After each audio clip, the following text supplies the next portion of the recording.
బంగారమును సాంబ్రాణిని బోలమును కానుకలుగా ఆయనకు సమర్పించి. అయితే చాలా పేద కుటుంబంలో ఆయన జన్మించాడు. 40 రోజుల తర్వాత దేవాలయంలో ప్రతిష్ఠిత కార్యక్రమంలో ధనవంతులైతే గొర్రెలు ఇస్తారు. వీళ్ళు పేదవాళ్ళు కాబట్టి 2 గొవ్వలు ఇచ్చారు. అయితే జ్ఞానులు బంగారం సాంబ్రాణి బోలం వారి పెట్టెలు విప్పి అర్పించారు.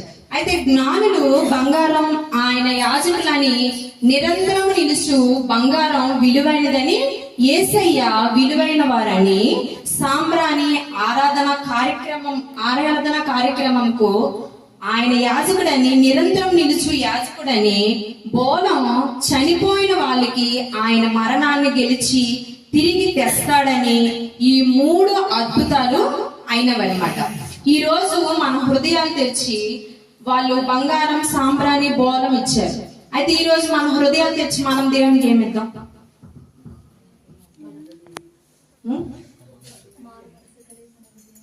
ఏమిస్తారో మీరు నాకు చెప్పండి. ఎవరో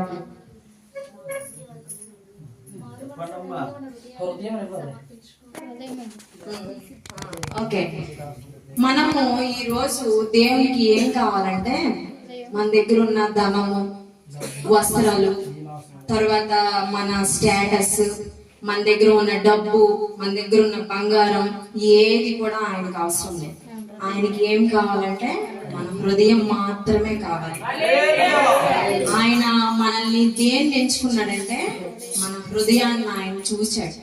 ఇప్పుడు మనం ఇక్కడ ఆరాధిస్తున్నాం, చాలా మంది ఆరాధించలేని వాళ్ళు ఉన్నారు. దేవుడు వాళ్ళని ఎంచుకోకుండా మనల్ని ఎంచుకున్నాడంటే ఆయనకి మీ హృదయం ఆయనకి నచ్చింది కాబట్టి ఆ హృదయము ఆయన కావాలనుకుంటున్నాడు. కాబట్టి మీరు ఇంకా ఆయన దగ్గర ఇంకా గోజాడాలి.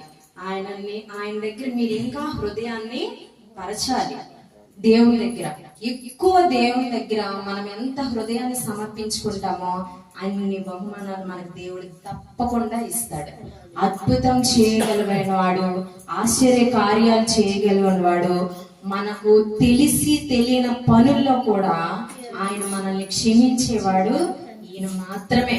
మన తల్లిదండ్రులైనా మనం చిన్న పని చేసేటప్పుడు మనల్ని అంటూ ఉంటారు, లేదంటే మన తోటి వాళ్ళైనా, మన రిలేషన్స్ అయినా, మన పొరుగు వాళ్ళైనా మనల్ని అర్థం చేసుకోలేరు. నువ్వు ఎంత మంచి పని చేసినా వాళ్ళకి కొంతమందికి అర్థం కాదు. కానీ మనల్ని అన్ని చూచుచున్న దేవుడికి మాత్రం సమస్తము మనల్ని ఎరిగిన వాడు కాబట్టి ఆయన మాత్రమే అర్థం చేసుకోగలడు. సో ఆయన మనల్ని ఏం అడుగుతున్నాడంటే హృదయం అడుగుతున్నాడు. ఆయన ఇంకేం మన గురించి అడిగాడా? మన దగ్గర నుంచి ఏమైనా కానుకలు కావాలి, బహుమానాలు కావాలి, నాకు ఇది ఇవ్వండి అది ఇవ్వండి అని అడుగుతున్నారా? లేదు. కానీ మీకు ఒకటి చెప్తున్నాను, మీకు చిన్న సంఘంగా ఇది ఉంది. ఇది మీకు ఒక చిన్న సంఘంగా ఉంది. మీ అయ్యగారు సేవకులు ఆయన చేస్తున్న ఉద్యోగం కొంచెం చిన్నదైనప్పటికీ మిమ్మల్ని ఎంతగానో బలపరుస్తున్నారు. ఆయన సేవకు తీసుకెళ్తున్నారు. నేను చూశాను. చాలా మీరు కూడా సువార్త ప్రకటిస్తున్నారు. పెద్ద పెద్ద చర్చెస్ లో సువార్తలు ఉండవు. నేను కూడా పెద్ద చర్చికి వెళ్ళిన దాన్ని. కానీ ఆ చర్చెస్ లో సువార్త ఉండదు. హార్ట్ఫుల్ గా సువార్త మీరందరూ చేస్తున్నారు. కాబట్టి దేవుడు మీ అందరి హృదయాన్ని ఆయన చూచాడు. ఇంకా మీరు కూడా గుప్పిలు విప్పి మీరు ఇంకా మంచి పెద్ద మందిరాన్ని కట్టుకోవాలని నేను కూడా బ్లెస్ చేస్తున్నాను. అలా జ్ఞానుల గురించి వ్రాయబడిన ఒక దివ్యమైన సందేశం. ఆ నక్షత్రాన్ని చూశారు, నక్షత్రం నడిపించిన మార్గం గుండా వచ్చారు. ఆ నక్షత్రం ఒక ఇంటి మీద నిలిచింది.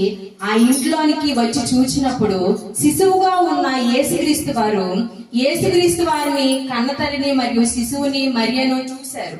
కానీ బైబిల్లో వ్రాయబడిన అద్భుతమైన మాట ఏంటంటే వారు సాగిలపడి ఆయన్ను పూజించిరి.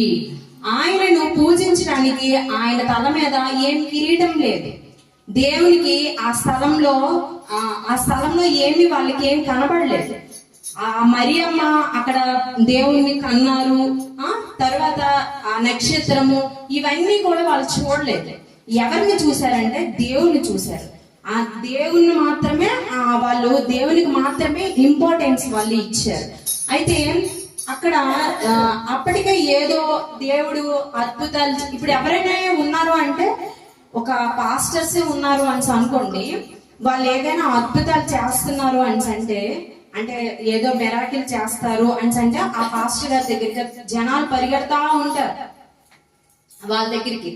అంటే ఒక కార్యము వాళ్ళ నుంచి జరిగితే తప్ప ఏ మనిషి కూడా నమ్మరు, అంతే కదా. సో దేవుడు అప్పుడే ఇంకా జన్మించాడు. సో దేవుడని వాళ్ళకి ఎలా ఎరుగుతారు?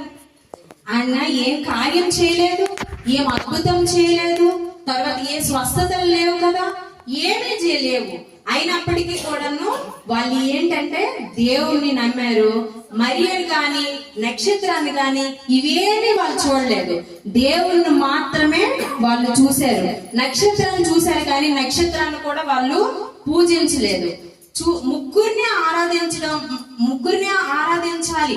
డెఫినెట్ గా అక్కడ జరిగింది ఏంటంటే అక్కడ ముగ్గురిని ఆరాధించాలి, కానీ అలా ఏమి ఆరాధించలేదు. ఈ దేవుడు మాత్రమే అని వాళ్ళు అనుకున్నారు. ఆరాధనకు యోగ్యుడు